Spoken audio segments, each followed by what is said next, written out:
नमस्कार दोस्तों, स्वागत है आप सभी का हमारे एक और नए वीडियो में। दोस्तों, कुछ दिनों से काफ़ी जो है कमेंट आ रहे हैं पीएमजी दिशा के रिलेटेड कि सर कैसे जो है रजिस्ट्रेशन वगैरह करना है, कैसे इसमें वर्क करना है और कैसे जो है हम अपनी अर्निंग जो है इस सर्विस के ज़रिए बढ़ा सकते हैं।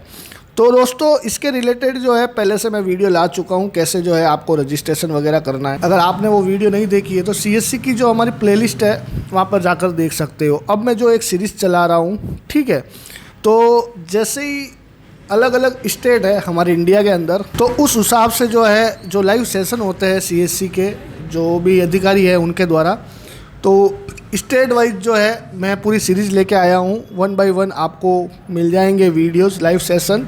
उसके ज़रिए आप जो है पीएमजी दिशा के अंदर एकदम, अगर आप नए हो, अगर आपको पीएमजी का पी भी नहीं पता है तो कैसे जो है इसके अंदर वर्क करना है, तो स्टेट वाइज जो है एक सीरीज़ पूरी चैनल पर मैं अपलोड कर रहा हूँ।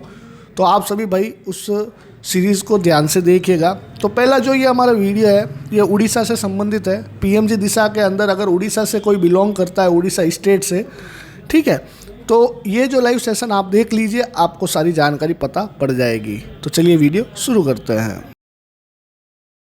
नमस्कार। हमारे सभी दर्शकों का इस ऑनलाइन प्लेटफॉर्म पे हमारे साथ जुड़ने के लिए बहुत-बहुत धन्यवाद।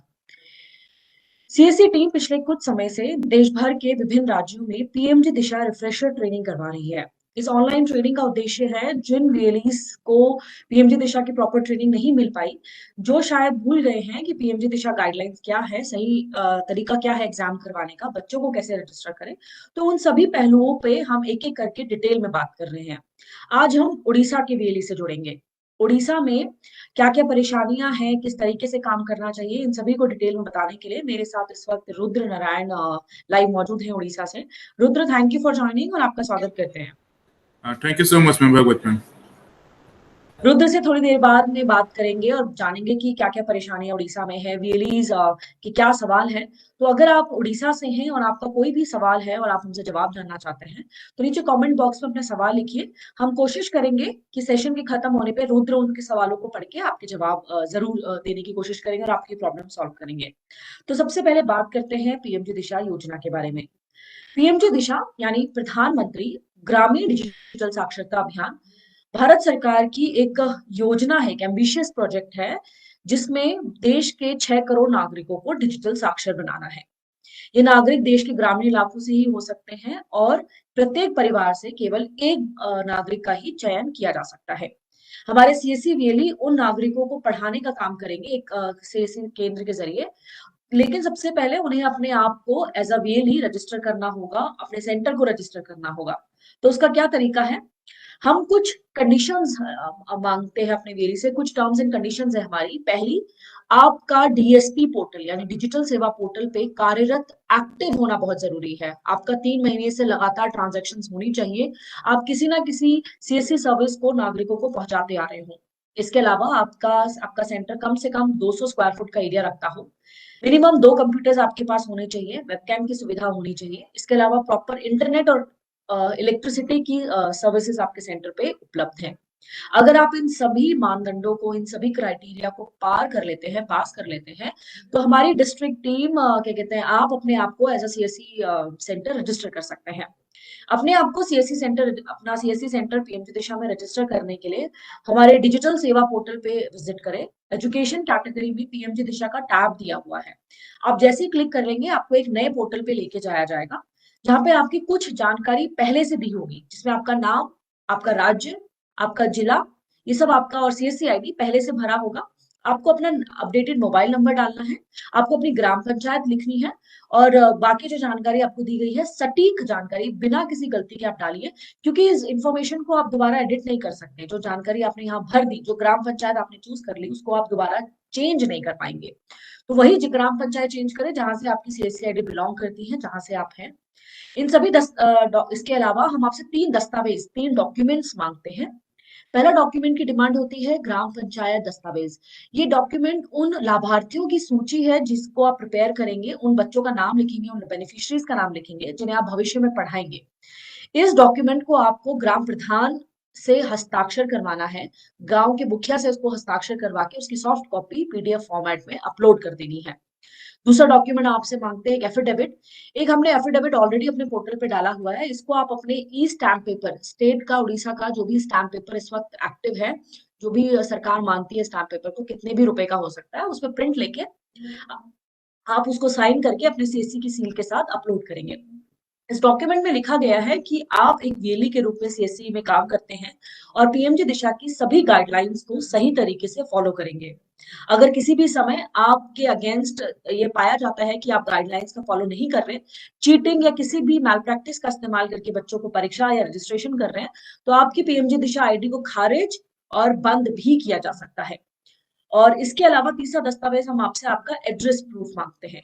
जब आप ये तीनों डॉक्यूमेंट्स और अपनी जानकारी अपलोड कर देते हैं, तो हमारी डिस्ट्रिक्ट टीम आपके सेंटर को विजिट करने आती है। फिजिकली वेरिफिकेशन होता है आपका, ये जांचा जाता है कि जो जानकारी आपने हमें दी है वो ठीक भी है या नहीं, आपने जितने कंप्यूटर्स लिखे हैं उतने आपके पास मौजूद हैं या नहीं, बच्चों को पढ़ाने का स्थान आपके पास है या नहीं, क्या आप उस गांव या ग्राम पंचायत के भी हो या नहीं। इन सभी जानकारी को अगर पास कर लिया जाता है तो आपका सेंटर पीएमजे दिशा में काम करने को तैयार हो जाता है। अब बात करते हैं कि बच्चों का, लाभार्थियों का चयन आप कैसे करेंगे, किसको कैसे पता करेंगे कि किसको पढ़ाना है और किसको नहीं। तो यहाँ पे हमारी दो तीन भारत सरकार ने दो तीन कंडीशंस यहाँ पे गाइडलाइंस प्रोजेक्ट की होती है। पहला, किसी भी लाभार्थी का आप चयन कर रहे हो, इस बात का ध्यान रखें कि वो 14 से 60 साल के बीच में हो। अगर वो इस एज में आता है तो वो बिल्कुल एलिजिबल है पीएमजे दिशा में रजिस्टर करने के लिए।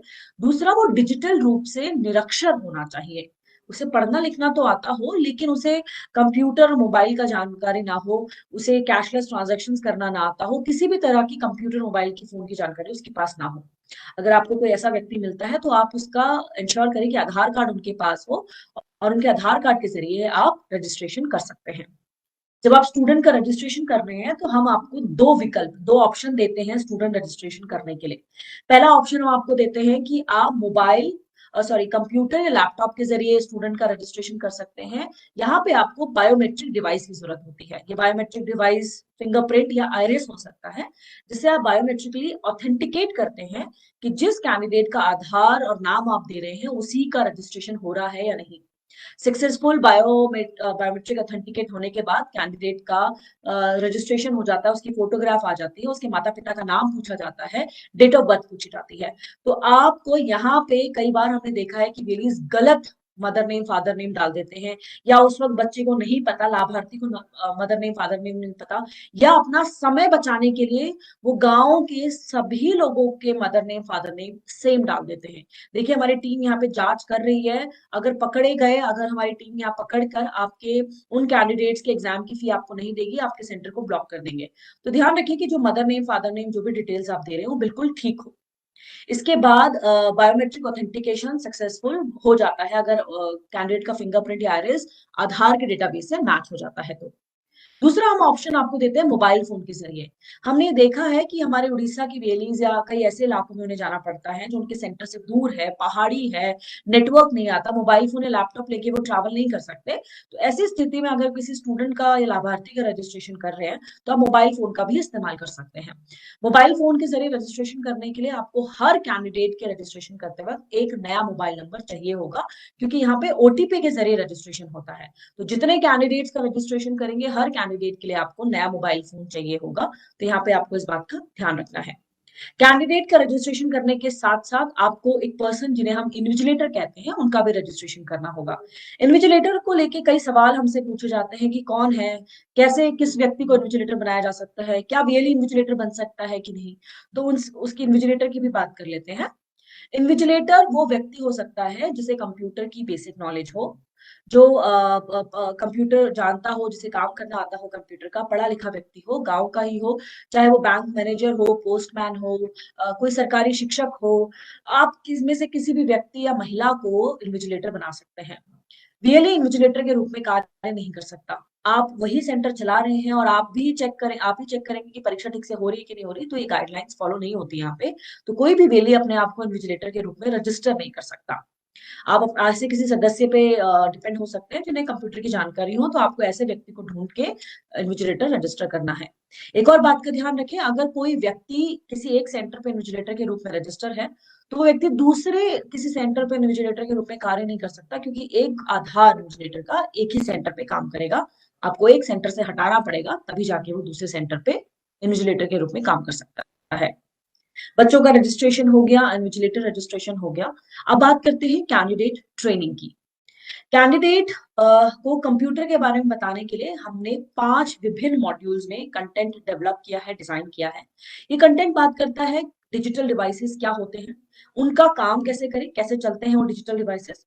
उसके अलावा इंटरनेट क्या है और इंटरनेट से कैसे संपर्क कर सकते हैं, कैशलेस ट्रांजैक्शंस क्या होती हैं, कैसे करनी होती है, इस समय सिटीजन सेंटरिंग ट्रांजैक्शंस कौन सी है, कैंडिडेट लाभार्थी कैसे किन सूचनाओं को, किन इंफॉर्मेशन को दूसरों के साथ बांट सकते हैं, किस कौन सी बैंक और ऐसी जानकारी अपने तक ही सीमित रखनी होती है, एटीएम का पिन, ओटीपीज, मोबाइल में आने वाले ओटीपीज कैसे किसी के साथ शेयर ना करें। तो इन सभी पे हमने डिटेल में 5 विभिन्न मॉड्यूल्स का एक कंटेंट डेवलप किया है।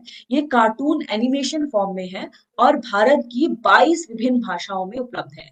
तो अगर उड़ीसा के व्यक्ति लोग उड़िया में बात करना चाहते हैं, कुछ लोग संथाली भी वहां बोलते हैं और अलग ट्राइबल लैंग्वेजेस भी हैं उड़ीसा में, तो उन सभी लैंग्वेजेस में कंटेंट अवेलेबल है। अब लाभार्थी बिना हिचक के अपनी मदर टंग में इस भाषा कंटेंट को देख सकता है, सीख सकता है। जब कैंडिडेट्स की ट्रेनिंग हो रही है, तो उसी वक्त हम ये जांच करना चाहते हैं क्या आपके आपके पढ़ाए हुए लाभार्थी को मेल लिखना और भेजना आता है नहीं। तो इसके लिए आपको अपने लाभार्थी की एक मेल आईडी बनानी होगी और go@pmgdisha.mail.in पर मेल भेजना होगा।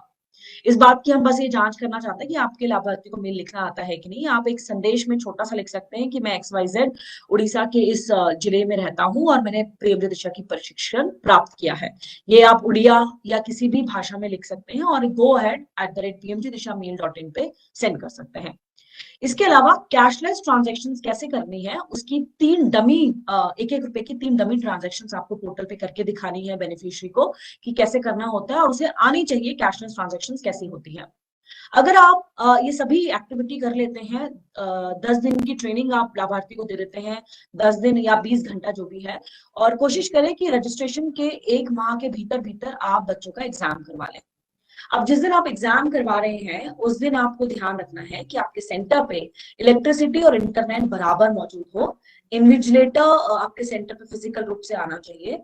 आपको अपने कैंडिडेट को ये पहले से बता दें कि जिस दिन परीक्षा देने आ रहा हो, आधार अपना जरूर लेके आए। आधार के अलावा कोई भी bank, voter ID, pan card, इस तरह का डॉक्यूमेंट वो दिखा सकते हैं जिनमें उनका फोटोग्राफ और नाम साफ मेंशन हो। यहाँ पे मैं अपने VLEs को बताना चाहेंगे कि हमने नोट किया है कि कई बच्चों के आधार उनके 4-5 साल की उम्र में, 5-6 साल की उम्र में बने थे।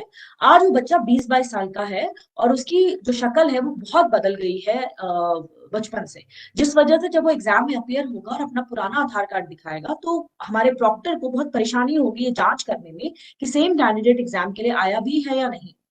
तो इसी चीज को रोकने के लिए, ताकि आपका कैंडिडेट अच्छे से एग्जाम दे सके और उसका एग्जाम रोके ना, तो आप अपडेटेड आधार या अपडेटेड वो आइडेंटिटी प्रूफ का इस्तेमाल करें। यहाँ पे एक और चीज का ध्यान रखें कि कैंडिडेट को 1 घंटे का समय दिया जाता है। उसमें उसे 25 MCQ यानी मल्टीपल चॉइस क्वेश्चन दिए जाते हैं, जिसमें 4 ऑप्शन होते हैं और एक आंसर सही होता है। 1 घंटे के अंदर उसे अपना पेपर सबमिट करना होता है और सबमिट करते ही उसका हम प्रोविजनल सर्टिफिकेट, अगर कैंडिडेट पास हो जाता है तो रिजल्ट भी शो कर देते हैं, प्रोविजनल सर्टिफिकेट भी दे देते हैं। अगर उसे ओरिजिनल सर्टिफिकेट चाहिए तो उसमें कम से कम 1 महीने का समय लग जाता है। हमारे कई ट्रेंड कैंडिडेट्स ने हमें कॉल करके बताया है या मेल किया है कि वो 2017-18 इन सालों में पढ़े थे, अब वो अपने गांव से बाहर आ गए हैं, लेकिन पीएमजी दिशा का सर्टिफिकेट का एक्सेस करना चाहते हैं। उनके पास उनका ट्रेनिंग सेंटर का ना नंबर है, ना वो उनसे कॉन्टैक्ट कर पा रहे हैं। तो ऐसी स्थिति में हम अपने कैंडिडेट्स को भी बता दें कि आपके डिजी लॉकर में ये सर्टिफिकेट पड़ा हुआ है, अपना डिजी लॉकर एक्सेस करिए, वहां पे आप पीएमजी दिशा सर्टिफिकेट देख सकते हैं। अब हम बात करते हैं परीक्षा करवाते वक्त क्या करना चाहिए और किन बातों को नहीं करना चाहिए, किन चीजों से दूर रहना चाहिए। पहला, जब आप एग्जाम करवा रहे हो तो कैंडिडेट और स्क्रीन के बीच में 1.5 मीटर का गैप हो। कैंडिडेट एग्जाम करते वक्त अपनी सीट से ना उठे, दाएं बाएं ना देखे, इधर उधर ना जाए और सिर्फ एग्जाम करे और किसी से बात वगैरह ना करे। परीक्षा के दौरान अगर आपकी परीक्षा को पॉज कर दिया गया है प्रॉक्टर ने, तो वो आपको डायरेक्शन देगा कि लेफ्ट देखो, राइट देखो, कीबोर्ड दिखाओ। तो आपको उन डायरेक्शंस का, निर्देशों का पालन करना है। आप किसी भी अपशब्द का इस्तेमाल ना करें, उनके डायरेक्शंस को फॉलो करें। वो सिर्फ जांच करना चाहते हैं कि आप परीक्षा दे रहे हो या नहीं।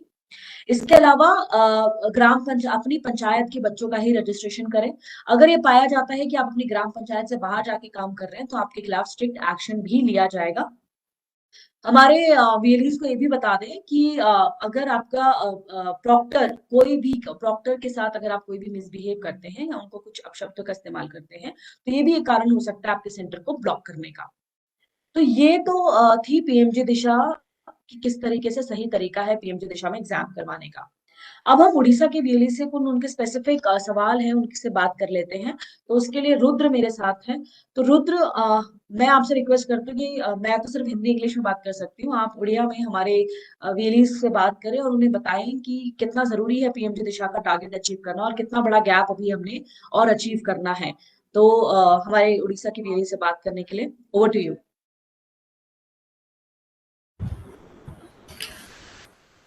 Thank you so much, ma'am. Thank you so much ma'am. So आपने पूरा ओवरऑली ओवररेट कर लिया है कि हमको क्या करना है और क्या नहीं करना है, कैसे हमको पीएम दिशा में काम करना है। सो पूरा अच्छा लगा कि हमारा पुराना वाला जो ट्रेनिंग सेक्शन हुआ था वो ताजा हो गया दोबारा से। सो मैं ओडिया में बात करना चाहता हूँ। नमस्कार आमर ओडिशार सब भिएली भाई भौणी मानकू। सो आपण मैंने समस्त भल भाव जानते पीएम दिशा लास्ट आम बहुत वर्ष है पीएम दिशा में कम कर पीएम दिशा केमती कम कर जमी कि भगवती मैम पूरा डिटेल आमको बुझाई देले केमी पीएम दिशा कम कर कौन कर गाइडलाइन आमको फॉलो कर कौन। सो से अनुसार आम तो कम करुचे आगू आमको कम करार अच्छी बट आमको जो जो जीपी रे आमर निज प्रति जीपी 400 आमको टार्गेट दिखाई 400 आम कंप्लीट करें। सो आमको fast GP 400 registration student registration complete करके आमको टार्गेट आम कंप्लीट करार अच्छी देन आम सर्टिफिकेशन को स्टेट फॉरवर्ड हबार अच्छी। सो बेसिकली आम जो डिस्ट्रिक्ट रही कोरापुट गजपति जो हिल स्टेशन रोचे आम जो कम बहुत कम अच्छी आम टार्गेट अचीवमेंट करें सेम देखा आम ओडिशा पाखापाखि 25 लाख टार्गेट 17 लाख टार्गेट थिला आम 20 लाख 80,000 कंप्लीट कर रिमेनिंग आउ जो 40 लाख आम रहा 20 लाख 20,000 ताकू आमको यथाशीघ्र कंप्लीट करार अच्छी। सो रिक्वेस्ट समस्त भिएली भाई मन को जो मैंने निज जीपी रे काम करुँच निज काम को स्पीड अप करातु और जो मैंने काम करना आम सहित काम मिसतु आमको कंटाक्ट करूँ केमी पीएम दिशा कम हम कौन प्रॉपर गाइडलाइन आपण जीपी रे प्रति 400 पिला आपन को एथरे एनरोलमेंट करी सर्टिफिकेशन करने आपन को टाइमलाइन अच्छी जोटा कि मार्च भीतर हमको कंप्लीट करार अच्छी। सो बेसिक रहा कोरापुट और गजपति रे जो हिल स्टेशन रे किसी प्रोब्लेम रोचे काम हो पारु नहीं। तो सेठी आम एबे कैंपेन करोचु प्लस अवेयरनेस प्रोग्राम भी करोचु केमी पीएम दिशा हम पीएम दिशा बेनिफिट कौन तो करके आम भिएली मान मध्यम से आम पहुंची पारुचु। आमर काम कौन अच्छी जोटि कि भिएली मैंने काम करुँच जी आम सहित नुआ भिएली अटैच होचुन आम ट्रेनिंग दौचु पूरा प्रॉम्प्ट करके फील्ड उपरको छाड़ू से केमती काम करेंगे कौन है प्लस जो मैंने आमको ट्रेनिंग नहीं सारी बट कौन कारण तो कम करना रिक्वेस्ट समस्ते निजर पुराना आईडी ओपन करूँ आईडी जो मैंने ब्लॉक कर रखते कि आईडी कौन कारण से कम करूना आईडी पासवर्ड ओपन करके रजिस्ट्रेशन करूँ सर्टिफिकेशन स्टार्ट करूँ। So thank you Bhagwati ma'am over to you. Thank you Rudra. यहाँ पे मैं आपसे कोशिश करूंगी कि आप ट्रांसलेट भी करें हमारे उन वीएलईज को कि हमने कंप्लेन देखी है कि वीएलईज हमसे कंप्लेन करते हैं कि उनकी आईडीज ब्लॉक हो गई है। तो ऐसे वीएलईज जो ये जिनकी आईडी ब्लॉक हो गई और पेमेंट होल्ड पे है, तो आप हमारी टीम से कांटेक्ट कर सकते हैं। हम फिजिकल वेरिफिकेशन हमारा चल रहा है इस वक्त वीएलईज का, और जैसे जैसे फिजिकल वेरिफिकेशन होता जाएगा आपका सेंटर ठीक होगा तो हम आपकी आईडीज को अनब्लॉक कर देंगे। तो उसके लिए आपको अपनी डिस्ट्रिक्ट टीम और स्टेट टीम से संपर्क करना है। यू कैन कॉन्टैक्ट रुद्र है, आप उनसे बात करिए और फिजिकल वेरिफिकेशन के बाद अगर सब कुछ ठीक पाया गया तो आपके सेंटर को खोल दिया जाएगा। रुद्र, ट्रांसलेट करने की जरूरत है या ये ठीक है? नो मैम ट्रांसलेट करके कोई जरूरत नहीं है। सो आई थिंक हमारे सारे भिएली समझ चुके हैं। तो यहाँ पर तो मैंने अपना नंबर शेयर नहीं करूंगा, लेकिन हमारे डिस्ट्रिक्ट मैनेजर और डिस्ट्रिक्ट कोऑर्डिनेटर सबके पास मेरा नंबर है। आप डायरेक्ट भी मेरे साथ कोऑर्डिनेट कर सकते हैं पीएम दिशा के लिए। सो thank you. Thank you Rudra. अब मुझे उम्मीद है कि अपकमिंग ड्राइव जो हमारी आने वाली है, थर्सडे को हम पीएमजी दिशा लॉगिन ड्राइव करते हैं, रजिस्ट्रेशन ड्राइव करते हैं, तो उसमें हमें उड़ीसा से अच्छे नंबर्स और बढ़ते हुए नंबर्स दिखेंगे। So all the best Orissa team and Orissa Valli's. Thank you Rudra यहाँ हमारे साथ ज्वाइन करने के लिए और वेली से बात करने के लिए। Thank you so thank much. You ma'am. और इसके साथ ही हम ये सेशन यहाँ खत्म करते हैं इस उम्मीद के साथ कि उड़ीसा में अगर इंफॉर्मेशन गैप है, अगर लोगों तक वेलीज का पीएमजी दिशा की इंफॉर्मेशन की कमी की वजह से एग्जाम ठीक से नहीं हो पा रहे, तो आई एम श्योर अब वो गैप कंप्लीट होगा और हमें अच्छे और बढ़ते हुए नंबर्स उड़ीसा से देखने को मिलेंगे। सो thank you everyone for joining and इसके साथ ही हम इस सेशन यहाँ खत्म करते हैं।